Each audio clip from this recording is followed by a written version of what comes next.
आप लोगों को मनुष्य योनि में कितने कर्ज होते हैं? कुछ लोग कर्जों के बारे में जानते होंगे, कुछ नहीं जानते।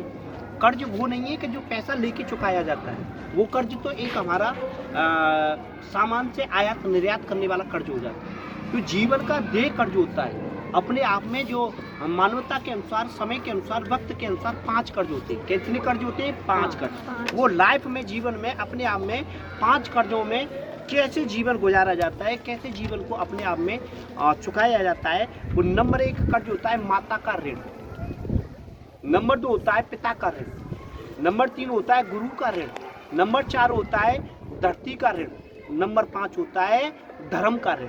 अब ये 5 ऋणों से हमारे जीवन की जीवनी बनी है।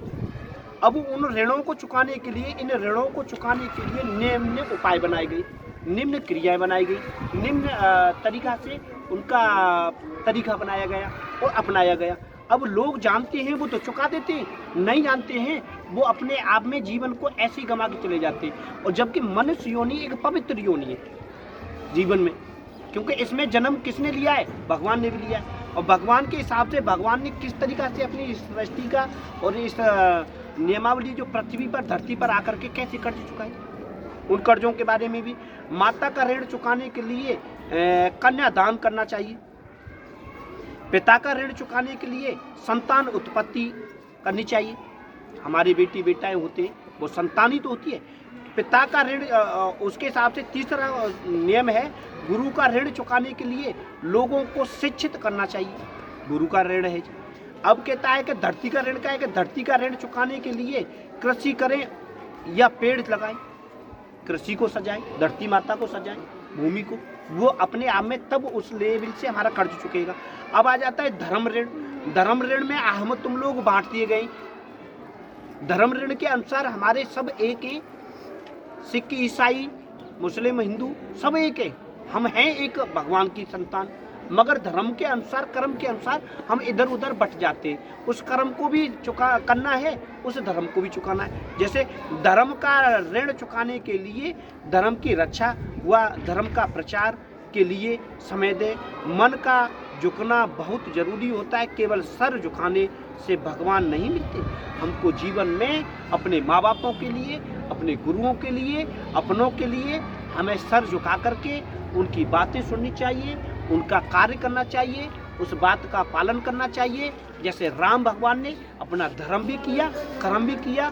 जब कैकेयी माँ, उनकी जो बड़ी माँ थी, सौतेली माँ बोली जाती है जिस तरीका से, उस तरीका से उन्होंने कहा कि तुमको राजपाट नहीं, तुमको वनवास मिलेगा 14 वर्ष का। उन्होंने स्वीकार किया अपने बड़ों का, कर्म का पालन किया। कि पिता ने कहा कि बेटा मैं बंधन में हूँ, कि नहीं, मुझे अपनी माता का पालन करना है। और उन्होंने सबका कर्ज जाके चुकाया धरती माता पर आकर के।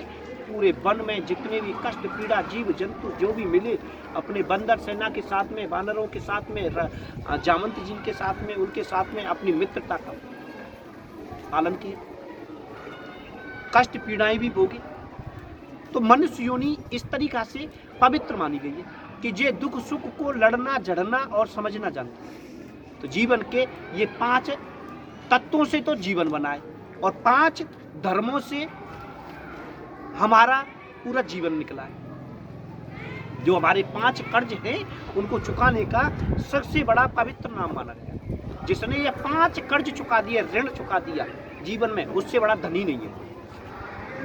और 5 तत्वों से ये जीवन बनाए, इससे बड़ा कौन और है योनि में? बताओ, मनुष्य योनि से बड़ी कोई योनि है? नहीं है। क्यों? मनुष्य योनि में 5 तत्वों से जीवन बनाए। कौन है वो? जल है, अग्नि है, वायु है, धरती है, पृथ्वी है, आकाश है। 5 तत्वों से हमारा जीवन बना है, और 5 तत्वों से हमने अपना ऋण चुकाया है। तो इसलिए पंच तत्वी अपने जो नियम के अनुसार मानते हैं जीवनी, उसको चुकाएगी नियम से। तो आप, हम, तुम लोग कुछ पैसे के चक्कर में अपने ऋणों को चुकाना भूल गए, माँ बापों को दुख पीड़ा दे रहे, कष्ट पीड़ा दे रहे। नहीं, ऐसा करना है हमको, क्योंकि हमको अपना काम भी करना है और अपना धर्म भी निभाना है, कर्म भी करना है। थैंक यू बेटा।